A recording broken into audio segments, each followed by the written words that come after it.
One comment from your partner, one email from your colleague, one twitch of an eyebrow, one look of disdain in the meeting, and suddenly you're not the calm, collected leader people think you are. You feel the heat rise in your body, you feel your stomach churn, you feel your body tighten, your jaws clenching, your chest is tightening, and you snap or you shut down. And later you wonder, why did I let that get to me? Why can't I stay steady in the face of things that are not so positive and not so good and things that I don't like? How can I stop getting triggered? And if that's you, you're not alone. Even the most successful, high achieving, smart leaders get triggered. And it's not because you're weak, but it's because we're all human. I am Namita Purohit, a leadership and life coach. I base my coaching on Eastern wisdom and Western psychology. And today, I want to help you understand why you get triggered and how you can finally stop letting triggers control you. I will teach you a three-step process in this podcast, so stay tuned. Now, it's not really about the comment or the look or the expression or how the email was worded. It's about what's underneath. It's about, it could be the fear of being exposed or misunderstood or losing out, or the need to be respected, or the weight of responsibility that makes you feel like you can't afford to slip. And because you are so tightly wound, it becomes difficult for you to keep your calm, or there is a quiet ache for validation. And then when you don't get it, because even leaders and high achievers want to feel seen, when you don't get it and when you haven't learned how to give it to yourself, you can get triggered when somebody passes a comment on your work, or you're operating at a certain pace, you're very fast, you're a very fast paced, high achieving person, and others around you are slowing you down because of some of the things that you consider are very basic. Or you're just tired because you've been getting so much done and you haven't been getting the time to anchor yourself, to keep yourself calm overall. Now, whatever those triggers may be and whatever those that's there underneath, when all of this pressure builds up and you don't know how to process what's happening, even a small spark sets it off. And you become very frustrated, and not only at the person who triggered you, but at the situation and at yourself. And then you have to walk back the words that you have said or the things that you did, your behavior or the commitments you made in the heat of the moment. And it's just too much work. Now, while high achievers and leaders look very powerful on the outside, I want you to be compassionate to yourself and also recognize that you're also vulnerable, deeply human, and carrying a lot more than most people will ever know. So please give yourself some grace as you go through this podcast together with me and as we go through the three-step process. Now, before we get into the three-step process, I also want to call out one more thing, which is the cost of getting emotionally triggered. It's important to recognize on what you are losing out because unmanaged triggers cost you a lot more than you realize. At work, your team may stop being honest with you and they may tiptoe around you. You lose your executive presence and people find it hard to trust you, no matter how good you may be in your work. Or at home, your partner feels the sting of your reactions and then you feel guilty. Or your children, you find your children kind of withdrawing from you and you feel that you don't have a close affectionate relationship with them. You reach out to them at work after work, but then they're like trying to stay away from you because they don't know when you might get triggered. Now, inside, you start doubting yourself as you start seeing these things. Am I really the strong leader people think I am? Now, only very self evolved people can say that. A lot of people don't even try to get down to what is triggering them because they keep blaming it on the other person or the externals and things like that. And that's because they don't have a healthy relationship with their flaws. There was one leader I worked with who didn't have a healthy relationship with their flaws. So, whenever coaching feedback was given to them, they felt very attacked and they protested it to the point that it became very difficult to give them any feedback in coaching. So while they had signed up for coaching, it just became difficult to do that. And when that was pointed out to them, they further blamed the coach for it. And they would start lashing out at others without realizing how they may be coming across, how it will impact their future relationship with others. And that's all because they didn't have a very healthy relationship with their flaws, their not so good parts. And I worked with another brilliant executive who was more self-aware, like you are. And they said that, Namita, I can close $1 million deals. I can keep my cool. I can negotiate. I can be a hard bargainer. I can keep my emotions in check. I can, stay on the course for the long run and not get tired in the negotiation and not give in. But when my partner raises their voice at night, I get triggered. And as I worked with this leader, we figured out that what was there below that trigger was there was fear. There was fear of losing the relationship, or the fear of not keeping their partner happy.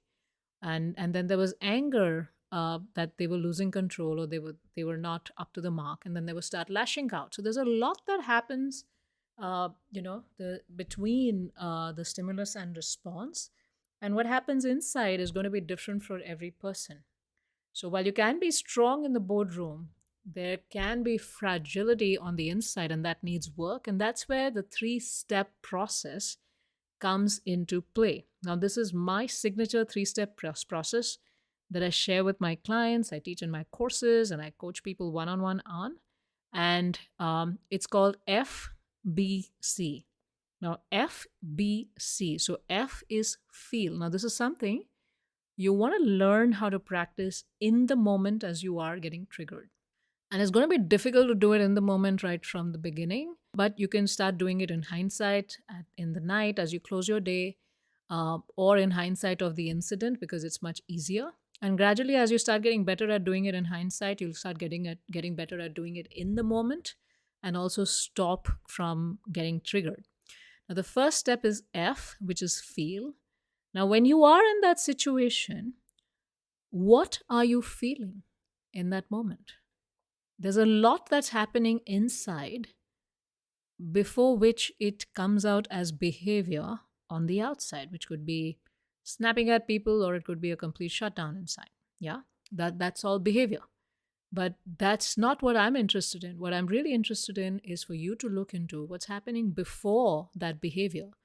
And there's always a feeling that's there before the behavior, and there's always a belief, an inner script that lies beneath that feeling. Now, I want you to be able to name what you're feeling in the moment. And it could be, I feel dismissed, I feel threatened, I feel unseen. Now, when you name this, name the feeling, you know what it is. It's like a diagnosis of a disease. And it also softens it, because now you know that, oh, if I'm feeling unseen, I need to do something so that I get the visibility for my project. I'm feeling threatened.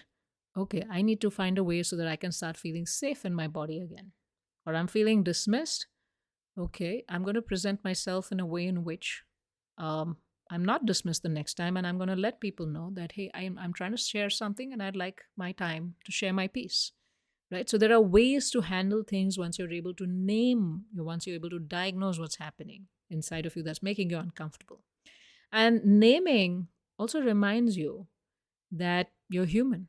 And there are things that you need to do to take care of yourself in this moment, because you're feeling all these feelings. They're overwhelming. You've had an emotional accident. And just when you have a physical accident, you take care of yourself. Similarly, with all of these feelings coming up, it's an emotional accident, and you need some time to care for yourself. Now, a lot of us don't have a very rich feelings vocabulary. And therefore, I have created these Take Charge of Your Emotions flashcards. This is a physical product with 12 cards, which has a list of feeling words to help you in the moment. It's pocket sized, you can carry it anywhere, and you can also have it on your desk. So when you're able to, when you've gone through something, you can open up these cards and you can check which feeling is active in you right now. And it could be a bunch of feelings. And it helps you name those feelings, and naming takes away the charge out of it, and it helps you start feeling calm immediately. Now, the step after that is breathing. A lot of us forget to breathe. When you're feeling disturbed, dismissed, you're angry, you're getting triggered, your heart rate goes up, your breath starts shortening, and it puts you in that fight or flight mode. Now, what you want to do is that when you breathe in deeply and you breathe out deeply in that moment, these feelings, they carry an energetic charge. Now, when you breathe in deeply and send this breath wherever you're feeling that feeling in your body, and then you release that feeling, the energy of that feeling with your breath, you start feeling calmer. So you buy yourself 3 seconds when you feel the wave rising and take a few deep breaths to stop the storm from taking over, taking over you and taking over the situation. So take a few deep breaths and release the energy. Send the breaths to wherever you're feeling that feeling in your body and release it. So you've handled it logically by naming it, you've handled it energetically by releasing it. And then the third step is comfort. What can you do to comfort yourself in that moment? If I'm feeling uh, dismissed or unseen, how can I comfort myself in this moment? Can I talk to a few people in my life where I feel seen and heard? Or can I remember all the past incidents or the past experiences I've had where I've got great visibility for my work and help you get back your confidence? When you feel threatened, what can you do to comfort yourself by building strategies around protecting yourself? Yes.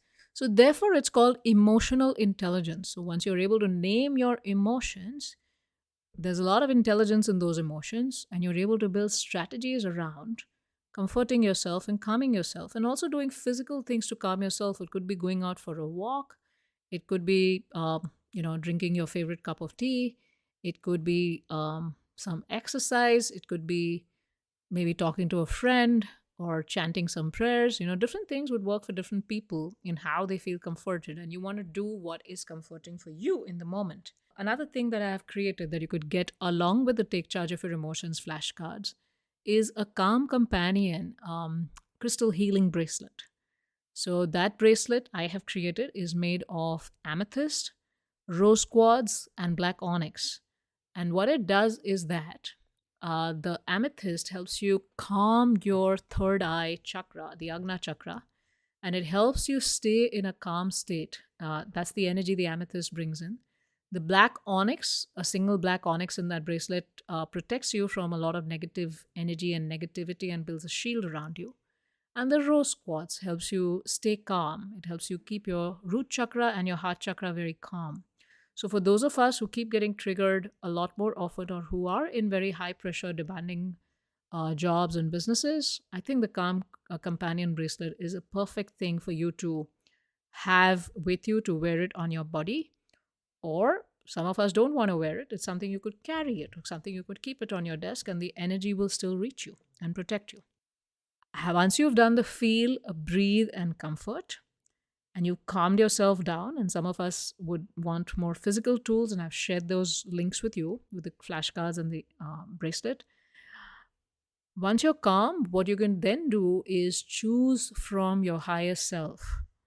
Like, what is the response to this situation I would like to have? What response serves me and serves this moment the best? Now, the greatest leaders don't lead by controlling others, but they lead by mastering themselves. So, how can I not act from the triggered place, but act from my leadership place while protecting myself and honoring others, honoring myself and doing the right thing? So, how can I cut through the noise here, rise above the personal, and do what is necessary here to be a leader? Now, in the Gita, Bhagavad Gita, Krishna calls such a person as Sthita Pragya, the person who's steady minded in all situations, someone who's with elevated spiritual consciousness, who's steady minded in praise or blame. And that steadiness is the heart of inner mastery and very strong leadership and executive presence that helps you influence meetings, that helps you influence situations to what is good for the organization or the product or the customers that you're trying to serve.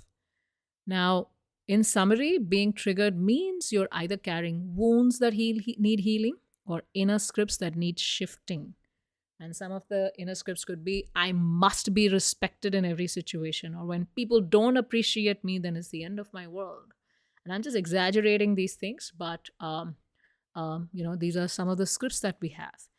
Another one could be that I am not worthy unless I am constantly achieving at all times. Now, when this is your inner script, it's a recipe to feel disappointed in yourself all the time and to keep getting triggered. So, being triggered means you're carrying wounds that need healing or inner scripts that need shifting. And if this speaks to you, and if you're a high achiever who wants to break free from triggers and truly lead from your inner core, and you're ready for deep personal work with me, you can also apply to work with me one on one.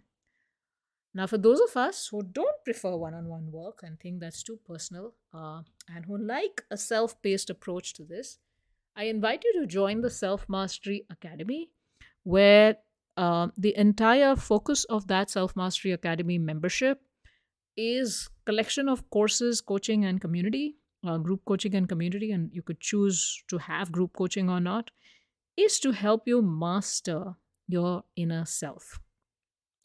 Because it's from a strong inner core comes strong leadership and your ability to achieve all that you want to achieve. And so you could join the self paced version there. And for those of you who just want to try out things first, I do have a free guide for leaders on emotional mastery and bold leadership, and the link is in the description below. Thank you very much, and I look forward to serving you soon. Please subscribe to my YouTube channel so that you can get notified of many such videos that come. I speak on various topics to help people help leaders and high achievers build a strong inner core, self mastery, to lead with ease, and to also learn how to deal with toxic people and toxic environments.